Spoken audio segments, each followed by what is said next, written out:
Did you know that 80% of new pickleball players make the same crucial mistakes? It's true. But here's the good news. Once you know what they are, they're super easy to fix. Stick around and I'll show you how to level up your game fast. Let's begin with something you do every single point. Your serve. There's a simple tweak that can instantly boost your serve power, and it's not what you might expect. Many players cut their serve short, which leads to weak shots. When you're serving, make sure you're not just stopping at the ball. You should have a smooth, complete follow-through. Let your arm continue its motion after contact. This follow-through is what gives your serve that extra juice. Practice this motion, and you'll start to feel the difference in your serve power. Consistent practice will have you on your way to mastering your serve. But if you're standing still between shots, you're making mistake number 2. Pickleball is all about quick, small steps. You want to be doing little shuffle steps and split steps to stay ready for anything. Think of your feet as your secret weapon. They can either set you up for success or leave you scrambling. Good footwork allows you to reach those tricky shots more easily. Instead of taking long strides, focus on small, quick movements. This will enhance your mobility and overall game performance. Remember, in pickleball, standing still is a big no-no.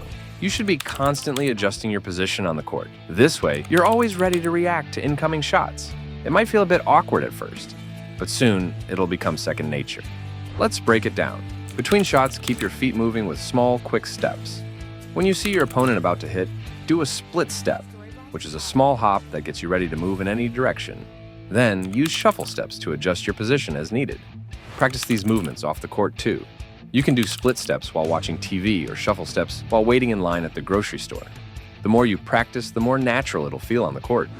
Just by fixing these 2 mistakes, improving your serve follow-through and keeping your feet moving, you'll already see a big difference in your game. Your serves will have more power and direction, and you'll find yourself reaching shots you used to miss. Now that you're nailing those serves and footwork, let's tackle the part of the court that trips up even seasoned players. Ever wondered why there's a zone on the court that's both inviting and off-limits? It's called the kitchen, and it's not for cooking up strategies, or is it? The kitchen, also known as the No-Volley Zone, is a crucial area in pickleball that can make or break your game. Here's the deal. You can step into the kitchen, but you can't volley the ball while you're in there. Enter and exit whenever you want, but make sure to reset your position outside the kitchen before you volley. However, you don't want to let this rule scare you away. In fact, using it effectively can give you a huge advantage. When a ball bounces in the kitchen, you can step in and return it with a soft shot. This keeps your opponents guessing and can create some great strategic opportunities. Now, let's talk about another common mistake that goes hand in hand with kitchen confusion: the power problem. You know that feeling when you see a ball coming and you just want to smash it as hard as you can? Well, sometimes that's not the best move. In pickleball, it's not always about who can hit the hardest. There's a saying in the game: live to dink another day. This means sometimes it's better to make a controlled shot and keep the rally going rather than trying to end the point with one big hit. A lot of beginners try to smash balls that are too low or difficult to hit effectively. Instead of setting yourself up for a powerful shot, you might end up hitting the net or sending the ball out of bounds. That's why it's crucial to balance power with finesse. When you're faced with a low ball or a tricky shot, consider using a soft touch instead of going for the kill. A well-placed dink can be just as effective as a powerful smash and can be just as hard for your opponents to return. By mastering the kitchen rules and learning when to dial back the power, you'll start outsmarting your opponents instead of just trying to overpower them. Remember, pickleball is as much about strategy as it is about skill. You've got the power and finesse down, but there's a secret weapon that can take your game to the next level. It's not a fancy paddle or a killer serve. It's something much simpler.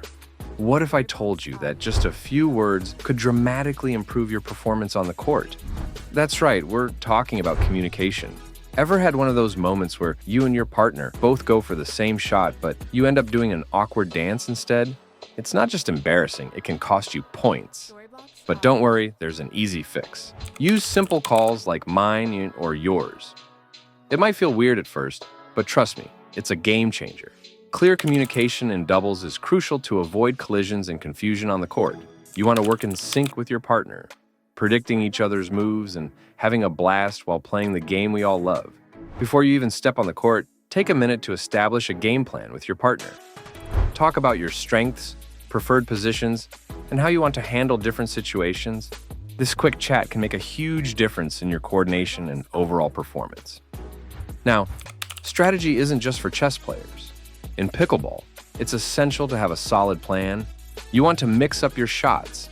If you're always going for the big hits, you're becoming predictable.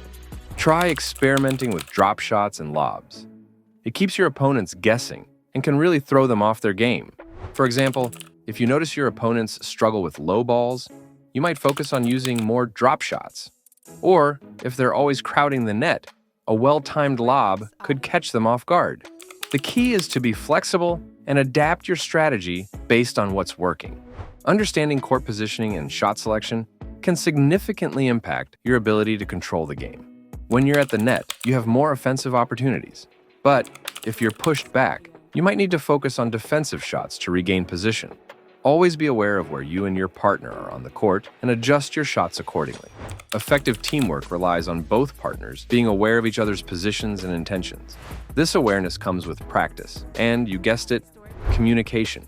Don't be afraid to call out "switch" if you need to change positions, or "short" if you see a drop shot coming. Pickleball isn't just about individual skills. It's about working together as a team. The more in sync you are with your partner, the better you'll play. And the better you play, the more fun you'll have. These simple fixes can make a huge difference in your game. But don't try to change everything at once. Pick 1 or 2 areas to focus on, and you'll see quick improvement. Maybe start with your serve follow-through or practice those quick, small steps. As you get comfortable, add in more changes. Remember, pickleball is about having fun and constantly improving. Every time you step on the court, you have a chance to apply what you've learned. So get out there and show everyone what you've got. You've learned the tricks to avoid those common mistakes, and now it's time to put them into action. As a beginner, it's really important to keep learning about the sport. In the next video, become dominant at pickleball. How to end your struggles. I'll continue to cover different ways to rapidly improve your game.